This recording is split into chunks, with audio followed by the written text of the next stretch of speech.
I'm JB Trollman, the Barnhog. We're at the Distress Fest. I used to do a lot of harvesting barnwood. The Barnhog name didn't come from finding clothing in barns, it came from finding the barn. Deconstructing the whole barn, learning the story, learning about the barn, what they did, why they did it, and getting into that process. And I would sell barnwood. People would drive very far to buy this stuff. And I would just be like, people where I live are saying, you're a liar. How could you sell this? It's worth nothing. We're burning it. People there are driving 4 hours and being like, oh my God, I can't believe we found this. We're going to put it in our expensive home we're designing. Those people are seeking a real thing. They want something real that feels real in their home. How are you going to find something real? You can't really fake real, but you can harvest it. And I think that with the vintage clothing right now, it's the same kind of thing. People are having a hard time finding something to connect with in the world we live in today. And the barnwood was a big fad. It's super, everybody, it's its own thing. It's stabilized out, it's went down. But clothing, it is, barnwood was like the original kind of distressed. I started seeing plastic fake barnwood in the Dunkin' Donuts, and I was like, the jig is up. Local guys I went to school with were like, you want to work with us to do our thing? We're getting a loan and opening a place. It tanked. But the vintage clothing thing now, I think, is really filling a huge void in people's need to have a feeling of authenticity, not even necessarily for their own ego, but because they are seeking that feeling of something real that just really makes them feel so good. When I put on some of these vests that are rubber, I made it, and it's not a vintage item, but I put it on, and it's so bulky and it blocks the wind so hard, it does feel like a superhero shell. It just takes on, some of them are green, and they're just so, it just gives you like a real feel of your own power. And I think that that is what a lot of it is. A lot of people are seeking that cool thing. It's trendy. I think a lot of people don't know that they are seeking authenticity, ultimately. And it's the same idea of hotels putting a tree print on their carpet or on their wallpaper. And it's like that, we want to have the corporate thing get a natural feeling. So we put trees on the wallpaper. But if you just keep going deeper with that and deeper, it's like, well, you're not going to put scratch and sniff bark up. You could. People might do that now that they heard me say it. That's a great idea. It's called veneer, and we export our wood to Japan and other places, and it's done. Barnwood is so much realer. Clothing that you can wear, imagine if you could wear barnwood. That'd be crazy. I traveled for a long time, and I intentionally lived without money. So I would just go all over, and I was like, I don't even need money. So I was dumpster diving, making my own clothing, fixing my own clothing. I would find ropes, those like twine, like baling twine that's poly. I would sew with that and do all this stuff and just intentionally not have money. And then it kept kind of growing and growing. Found the Filson dumpster. What a heyday. Really, that type of thing, just being a salvage, trash picking thrifter, just from my whole life we thrifted, and just, I've been interested in making shit. Well, I ended up back in New York State, and I was like, I want to build a cabin, but I'm not trying to buy lumber. I don't even have money. I was like, maybe I can get one of these barns and find it and tear it down. So Craigslist was hot. I found a free barn 2 hours away. The farmer's wife had had a stroke and passed away in the barn. It was gorgeous, and he said, I don't even drive by, I want it gone. So that barn, it took me about 12 months to tear the whole thing down. I learned so much about it, and I just fell in love with the gritty realness of the barn, the story, every little nuance, the signs the craftsmen left behind, the things that they did building it, and that it was purpose-driven. So that ultimately is what led down the path of what Barnhog, which the Barnhog name came from being a music producer as a teenager and making electronic music under the name Slackhog. So that was no longer, I didn't really make music, so then I was Barnhog, which the stuff in the barn would go with it. And as time went by, more stuff from the barns came with it. It was super popular for people coming and buying that stuff. And then it becomes so popular that it kind of drove me to the foundation of the barn, which I would take the stone, sell it to landscapers and stuff. And looking at these foundations, how they built them, blew my mind. You go and pull all this stone out of the ground and you realize how much intent these guys put into the stone in the ground that you would never see. And you drive up into a barn and all the stone piled was actually piled like shingles. So it got me more into the process of intent and how much people would make something with an intent for an end use that they survived on. It ended up becoming so popular that I just moved on to the next thing, which was stonemasonry. And I did the barn foundations and fixing, trying to take stuff, the stone roof of a house, make it a floor. The bricks from the street, okay, cut the faces off of those and they go to a designer. Now they're a bathroom in a high-end home. And taking these things that were so gritty and real and watching designers repurpose them, I did end up hooking up. I got some lumber to a guy that was making tables for Ralph Lauren. And to see these people connected to such a big thing, and like my wood that I got underpaid for went to some guy that said, next time, buddy, sell it for a lot more because I did really good. And to say, your wood is in Tokyo with a snowmobile on it at a Ralph Lauren store. So all these connections started to pull me towards it, where it was, I'd never been to Brimfield. This guy would go and he'd be like, dude, your big break is coming, at some point. I started Barnes in 2008. So the grittiness and the realness of those things, but it's so much bulk. How much barn would you got to handle? Okay, textiles and clothing was always there since I was a kid, underneath, and art. So I had to go through all these crafts, hand, trades stuff. It's, it's in the family, trades. What do? You labor. Da, da, da. So it was kind of like I had to claw my way through these things to get back to what I wanted, which was just that good feeling, putting on a hood and feeling comfortable and cozy, making art. The point in time when that really changed to clothing and selling clothing, it wasn't really being done, but it made sense. I think that was the most of it. It was something that just felt so good and was so cool, and I seen a value in it and I liked it. So even though locally where I was at and even in the bigger picture, it wasn't super popular, it just was a feel-good thing. I remember being young and I must have been maybe 11 or 12. And I remember making up a brand in my head of a clothing line, and the name of it was a pun on, it was a wool clothing, which I didn't even wear wool clothing. Yeah, I didn't.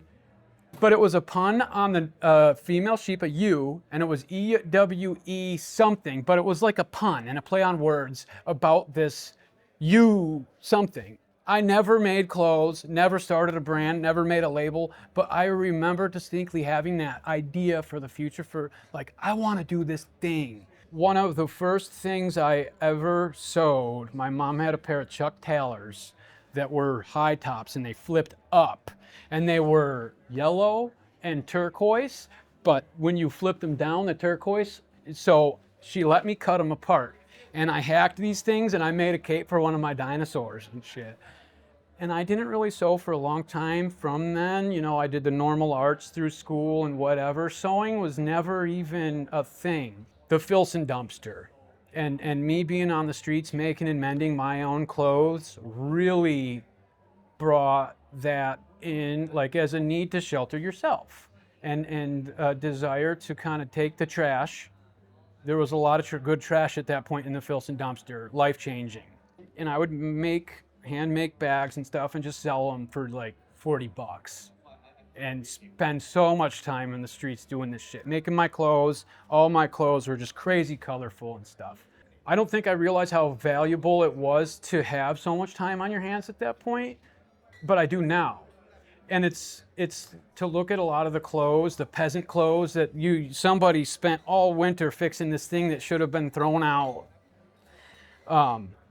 They claimed their own time. They took their time and said, okay, well, I'm a peasant. My time is worthless. I got so much of it. Oh, no, it ain't. I'm going to claim that for myself. And now it is so valuable that, it becomes on the other side of it. I think I was put into my own position to do that. I came here to treat this like my own art show. I was invited, and they said, man, this would be a good thing. And I was like, I don't even know if I can leave my compound, Clandestine Sewing Labs, unattended. I was like, I have to figure out if I can make this work. Did you see the magic suit? That magic suit wants to be seen by the world. Like, more powerful than I am. Like, show me to the world. So that, I think, was a big driving force. That suit is very powerful. I'm always searching for the next bigger, harder, deeper thing, and I think that it absolutely is art that's leading to art, the way a lot of people see this stuff and they're inspired to make. They're inspired to mend, and they're inspired to learn, wait, why is that stitch look different than that one? Wait, it's not all just one machine? Holy smokes! I need 13 machines to make a coat in a factory?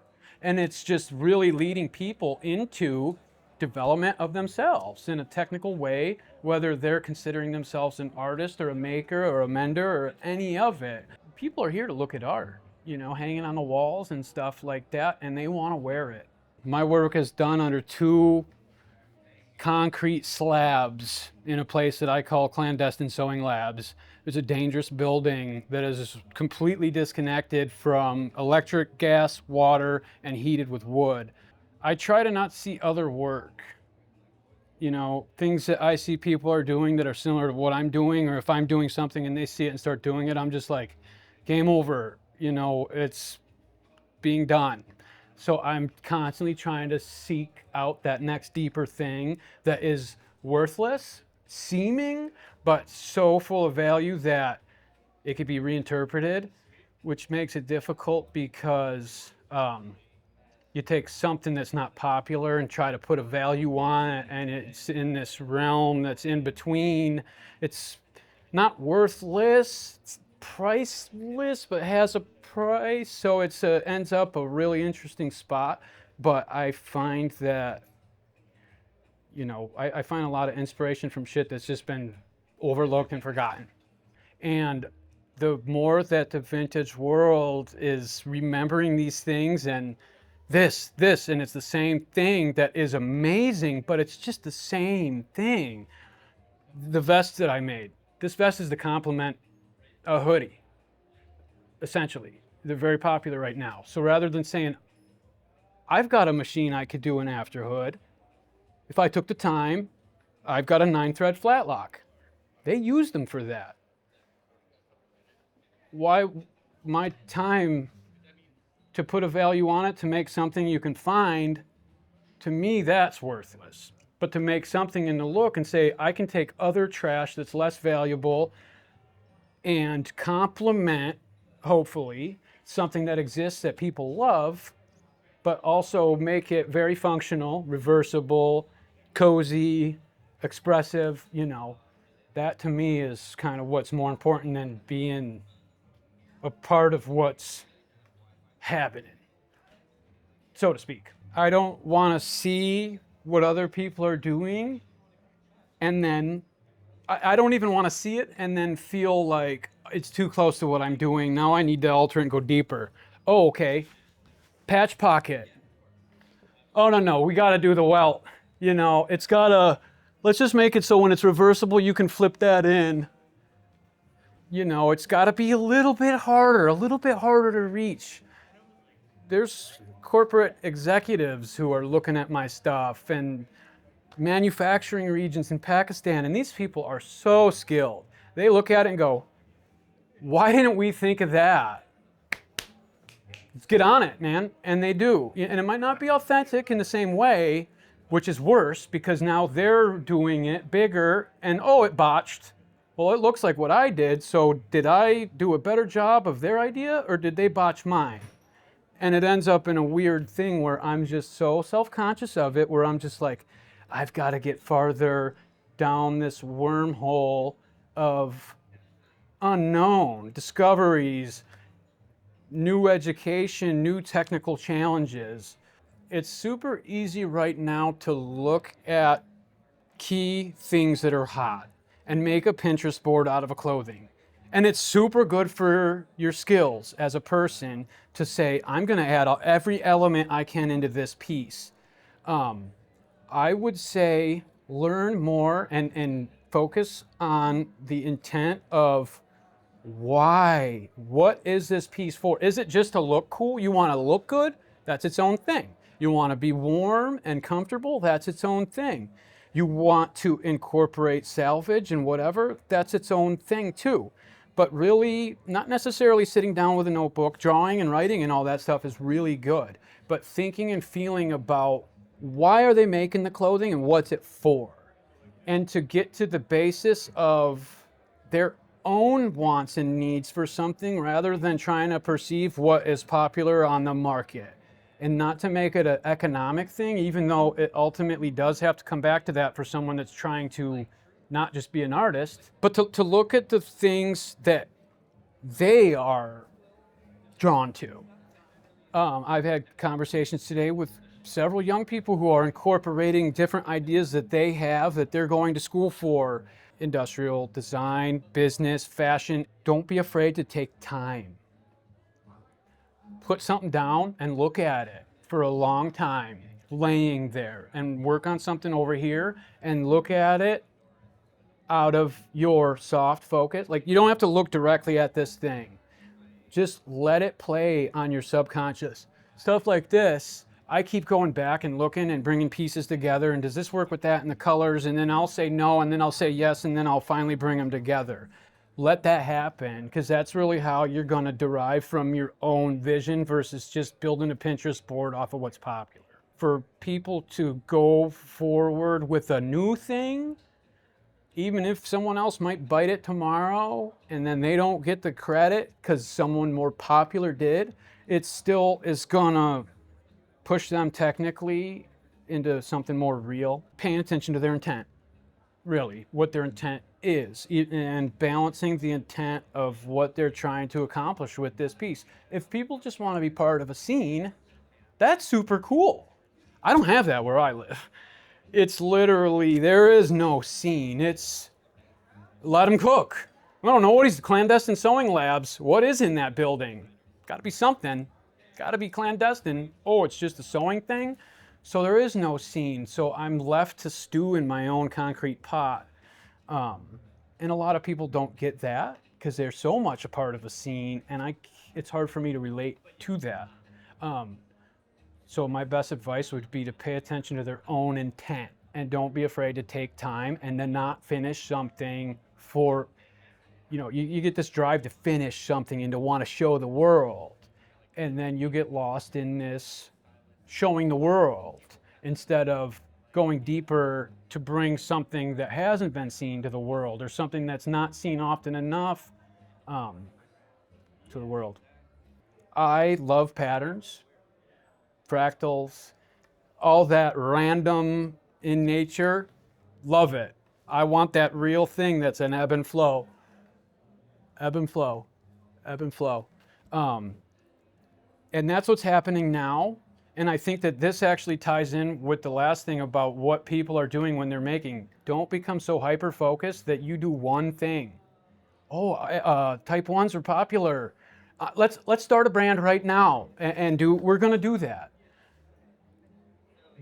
I don't know if all these people that are trying to do that right now will fill a demand or if they'll burn out trying to be too specialized. The one part that bothers me about it is people helping themselves to abandon buildings.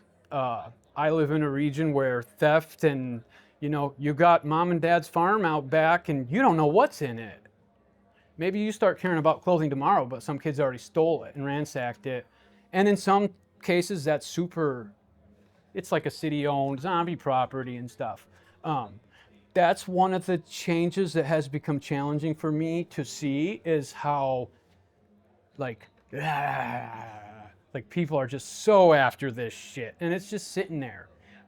And in a region like where I'm at, value, people, there's poverty, like real poverty. So you can go to a place where these people, they're happy for $10 for a whole bag of this stuff, or giving it to you just because you have a good story. You can probably roll up and these people will be like, wow, you care about, and then you're going to educate them and say, oh my God, the world cares about and it's, but instead it kind of feels like the region where I live, it's divided from the city here in a lot of ways, economically, politically, all that, and it's breaking up a chance to bring people together, and it's like, it takes on a weird vibe, and I think it kind of ruins a really cool thing. Not like I want to gauge my level of respect on somebody based on something like that, but it's just like, it's like trying to pilfer for a fad, essentially. And I think that people are selling themselves short by doing that.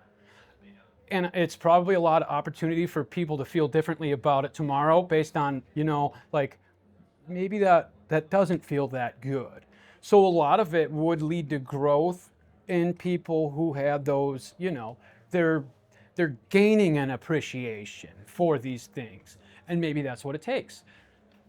Going into an abando, having a great time, sneaking in, oh my God, is a car going by? Oh, they didn't even care, they're just driving by, okay, oh. And then being like, that wasn't that cool, we freaking, but you're gaining this appreciation for the place you got it.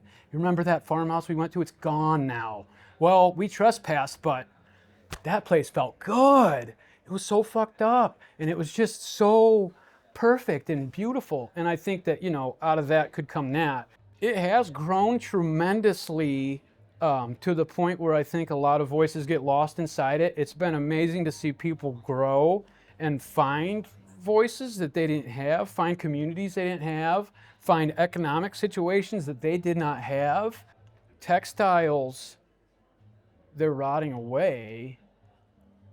And it is a historic thing. The manufacturing, that whole thing, really, I love to save old clothes because of the design and the process. Looking at the machines they used and all that shit. The question was, how do I feel about the changes in the past 3 years? Interested to see. I like to spend a lot of time, like reading what's popular. Trying to take something that's less cool and not make it cool, but just show its coolness, show its realness. And